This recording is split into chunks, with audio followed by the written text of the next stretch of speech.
Hello les geeks, c'est Aldric de Gay Geek et bienvenue sur la chaîne YouTube de Gay Geek. C'est un peu enrhumé donc je vous fais une seconde vidéo sur 10 choses à savoir sur, et aujourd'hui, en l'honneur de Star Wars qui sort bientôt au cinéma, j'ai décidé de vous parler de mon personnage préféré dans la saga, la princesse Leia Organa. Numéro 1. La princesse Leia Organa d'Alderaan, plus simplement appelée princesse Leia, est une femme politique sensible à la force, née en 19 avant la bataille de Yavin, au centre médical de la République sur Polis Massa. Elle est la fille du légendaire Jedi Anakin Skywalker et de l'ex-reine Padmé Amidala, sénatrice de Naboo. Elle est également la sœur jumelle du chevalier Jedi Luke Skywalker. Bébé, elle est cachée et adoptée par la reine Breha Anti Organa et son mari, le sénateur, et prince consort Bail Organa, souverain de la planète Alderaan. Numéro 2. Le nom de Leia est assez proche de celui du personnage du roman de science-fiction Une princesse de Mars, princesse déjà Taurus. Certainement par une coïncidence, puisque ces récits ont accompagné la jeunesse de George Lucas. Le nom de princesse Leia Organa suggère par l'écho avec organique l'ancrage du personnage dans le monde naturel par opposition au monde mécanique de l'Empire. Numéro 3. Lorsqu'elle eut 16 ans, Leia fut autorisée à être formée au combat par un instructeur personnel.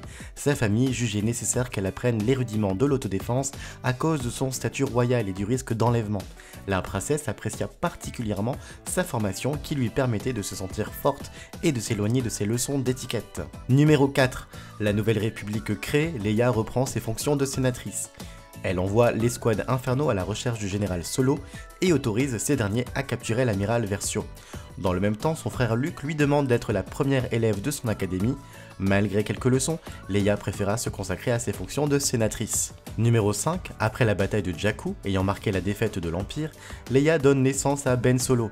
Plusieurs années après sa naissance, Leia envoie Ben avec Luke pour que celui-ci le forme. On sait tous ce qu'il en adviendra, Ben Solo deviendra Kylo Ren. Numéro 6. Les vestiges de l'Empire se rebaptisent le Premier Ordre. Leia tente donc de convaincre le Sénat d'apporter une aide militaire aux populations persécutées. Le Sénat refuse et accuse Leia et ses alliés de vouloir redorer leur image. La vérité sur ses origines, comme étant la fille de Dark Vador, éclate devant le Sénat. Après cet incident, Leia revoit Luke qui l'informe de son échec avec Ben, passé du côté obscur et lui remet R2D2 avant de disparaître à la recherche du premier temple Jedi. Leia et Han se séparent. Face à la menace grandissante du Premier Ordre et l'inactivité de la Nouvelle République, Leia réunit un groupe de confiance, fonde la résistance et prend le statut de général. Numéro 7.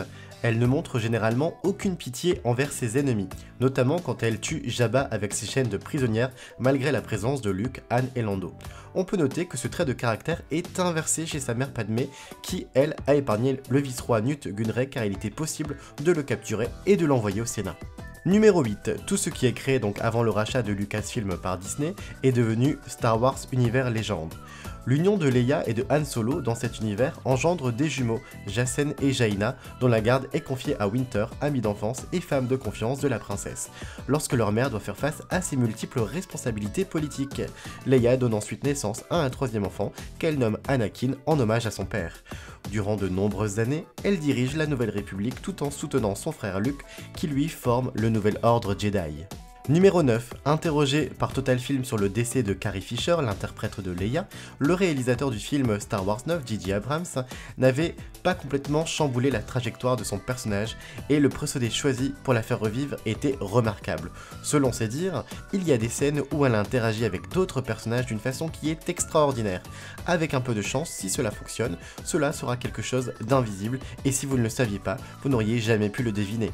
Mais nous avons raconté l'histoire de Leia telle que nous l'aurions racontée si Carrie était encore en vie, et c'est assez incroyable. Numéro 10. C'est peut-être la fin d'un mythe, mais oui, depuis que Disney a racheté Star Wars, la princesse Leia ne portera plus jamais son célèbre bikini en métal doré sur les figurines des fabricants de jouets.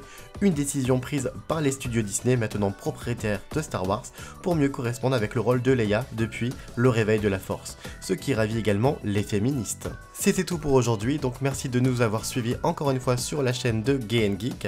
N'hésitez pas comme d'habitude à laisser commentaires ou à vous abonner, et à très bientôt pour de nouvelles vidéos. Bisous à vous!